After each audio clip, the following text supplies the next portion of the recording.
and welcome student. In last lecture we start the second component of the eukaryotic cell, that is a cell membrane. Cell membrane is also known as the biomembrane and it is also known as the plasma membrane. So in today's lecture we continue the part of the cell membrane. So in today's lecture we studied the fluid mosaic model of the plasma membrane.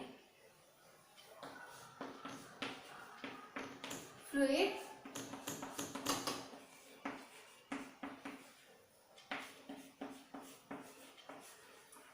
so today's lecture we studied about the fluid mosaic model. What is meant by the fluid mosaic model? And fluid mosaic model first proposed by the scientists Singer and Nicholson. The scientists Singer and Nicholson firstly proposed the structure of the plasma membrane in 1972. And this structure of the plasma membrane is mostly accepted.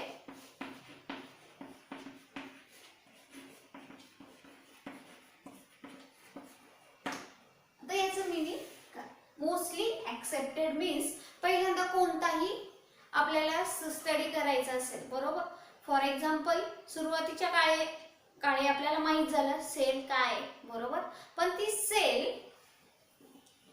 Actually sale कशी आहे, irregular आहे, त्यामध्ये sale organelles present आहे different टाइपचे, बरोबर. हे शोधून काढण्यासाठी खूप वेळ गेला, खूप वर्ष गेले, बरोबर. Many years require. यामध्ये रिसर्च झाला आणि वेगवेगळे सायंटिस्ट काय आले, पुढे आले. त्यांनी स्टडी करून काय केले, सेलची वेगवेगळी थेअरी मांडली आणि ती जी काय मोस्ट ऍक्सेप्टेड थेअरी होती अबाउट दी सेल ती ऍक्सेप्ट केली. म्हणजे काय, सगळे कन्क्लुजन बरोबर बसतात का अबाउट दिस सेल, त्यावरून मग ती एखादी पर्टिक्युलर सेल आपण काय केली, ऍक्सेप्ट केली, बरोबर. तसंच कसं झालं, त्यानंतर ना मग सेल माहित झाली, त्यानंतर ना सेलचं प्लाझ्मा मेम्ब्रेन, सेल वॉल यावर स्टडी करण्यात आला, बरोबर. आणि स्टडी करून एक फ्लुइड मोझाइक मॉडेल दिलं कोणत्या सायंटिस्टने, सिंगर अँड निकोल्सनने. आणि ते कसं होतं, बरोबर होतं, म्हणजे त्या प्लाझ्मा मेम्ब्रेन सोबत मिळतं जुळतं होतं. म्हणून this model is mostly accepted model, that is fluid mosaic model, and the fluid mosaic model proposed by the scientists Singer and Nicholson in 1972. And the arrangement of the fluid mosaic model is a bilayer. What is meant by the bilayer? Bi means two and layer or bilaminar. The arrangement of the fluid mosaic model means the plasma membrane of the cell is made up of two layers. This is the first layer and this is the second layer. So, and the plasma membrane contain phospholipid.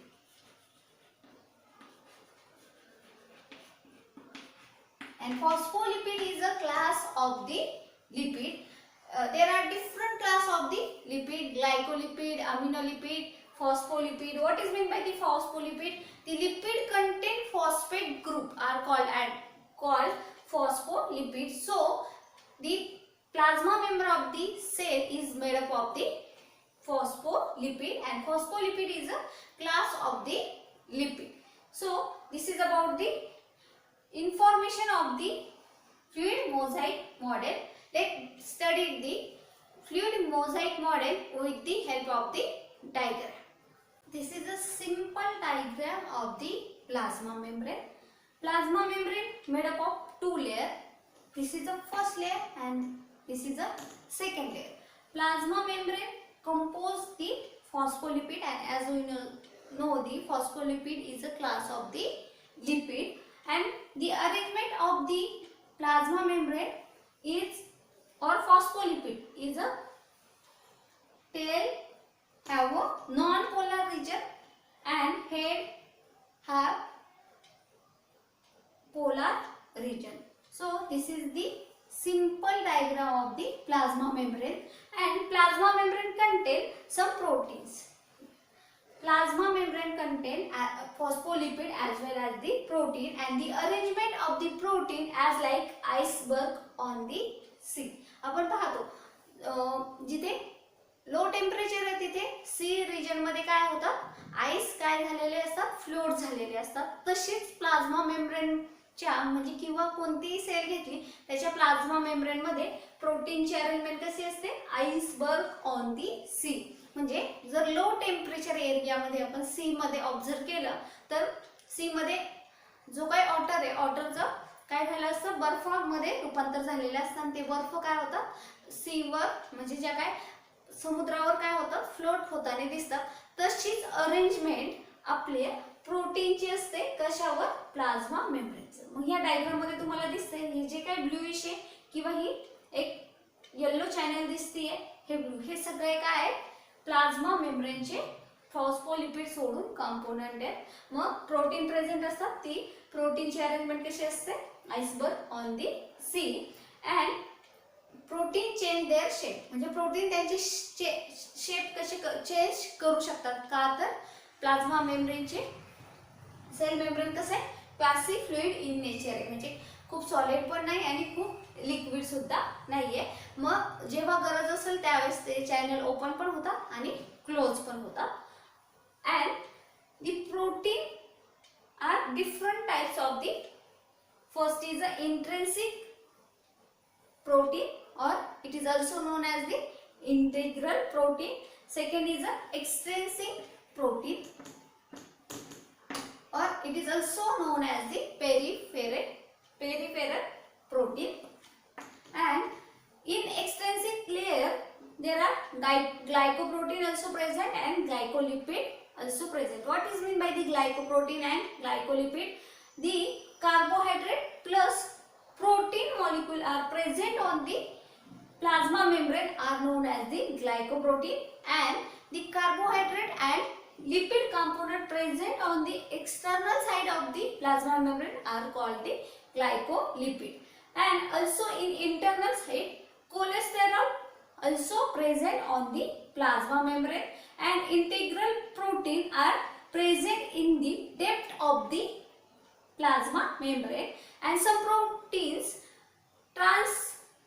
transmembrane proteins cover the entire area of the plasma membrane are known as the transmembrane protein. So there are different types of the protein present on the plasma membrane. First is integral protein.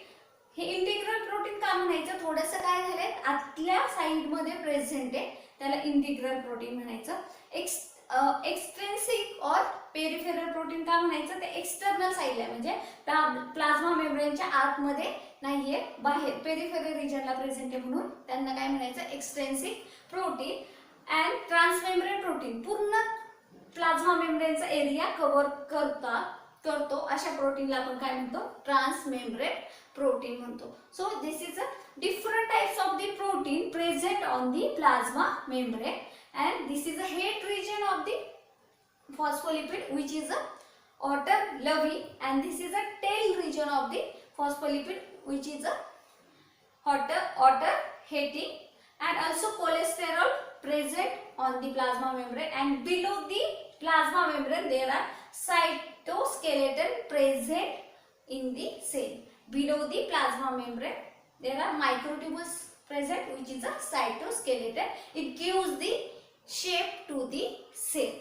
So this is about the plasma membrane. Then due to the quasi-fluid nature, as we know the cell membrane like a quasi-fluid. Quasi-fluid means jelly-like structure.